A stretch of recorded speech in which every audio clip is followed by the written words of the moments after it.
I don't I think you I I just started recording. Wait, okay. no, Let's start. go. This is me. I Um, am Ray Singh, and the city I'm doing is Metro Vancouver in this ACT project. and my name's Yongzhou Zhang, and I'm doing also Mitchell Vancouver. My name's Corey Lee, and I'm doing the city of Oakville.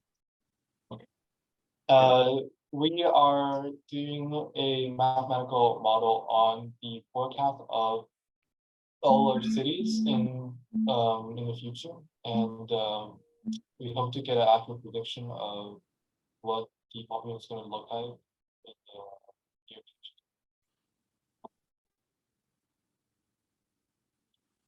Uh-huh. Okay, so I'm gonna start with my model. So these are the data that I collected from the past decades. And my hometown is my hometown is Oakville. It's a suburb with a population around 200,000 people, and the city mainly consists of retired people and families trying to raise their kids. So there's no major business trip that can cause population fluctuations, and it's a desirable city to live in. So the population like steady grows. Um, so my model is so this is a graph, as I said, from the past couple of decades, and for recent years, the graph shows that it's a steady growth. So it's very linear almost. So for a model, it's a function that takes the population growth rate from the most recent two census, which is 2016 and 2021. And these are the two rates, the 213,000 and 193,000, these two. And the growth rate from 2016 to 2021 is 10.8, 10.28. And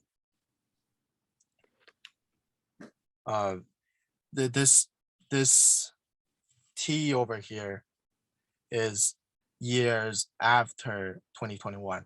So I put 10.28 as the base rate, is an exponential function, and this is the 2021 population, and the rate 10.28 is based on 5 years because it's measured across 2021 and 2016.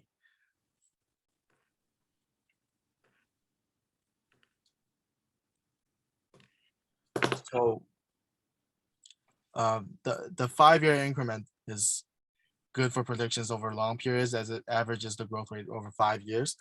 And my model is accurate considering from 06 to 01 to 06, it's a 14% increase. 06 to 2011, it's 10.2, and 2011 to 2016 is 6.2, averaging roughly at 10% for the past 20 years. So the major differences between my partner and I, Ray, is that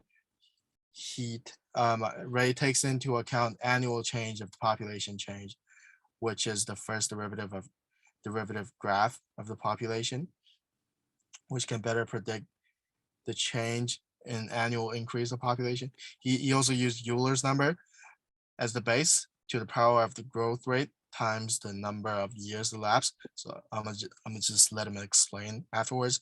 And also Vancouver is a popular metropolitan. The population varies greatly with much more factors. And the only similarity that we have is that Population. we both use constant rate for prediction based on past data. So this graph over here is the function that I have,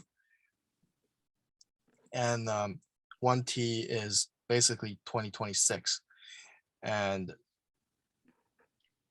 I am just taking this, as I said, is f prime, which is the first derivative of the function, is 20,009 917 people over 5 years. That's the growth of population. And I'm gonna just pass that on to Ray.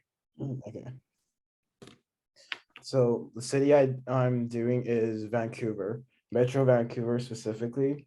So on the first graph here, you can see that Vancouver's population is growing in a really relatively steady rate from around, there's like around 2 million people in Metro Vancouver right now. And the graph below shows the annual change of rate of population in Vancouver. So you can see that it lands around 1.0 to 1.8%.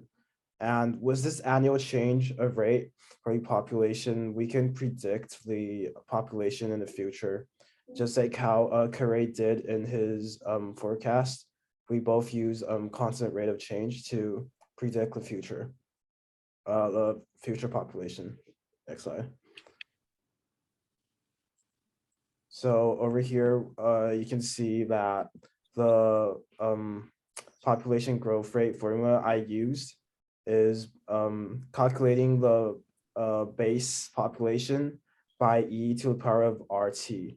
R is the population growth rate of the city, which I estimated around 1.2 throughout 2000 to 2020, and T, which is the time.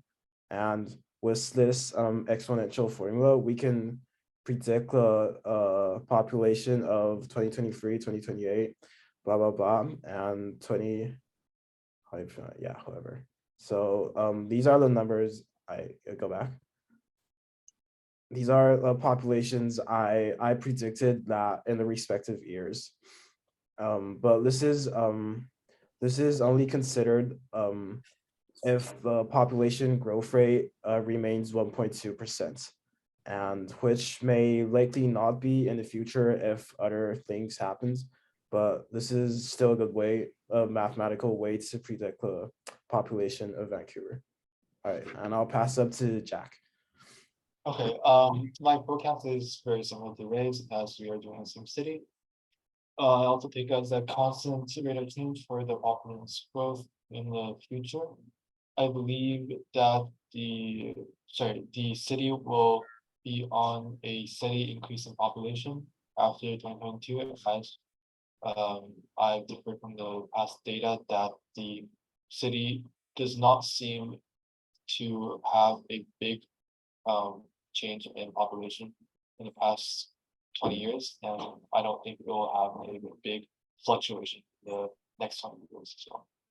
And I take my data from the Vancouver population census, and since COVID hit, we are seeing a slight decrease in the annual population growth.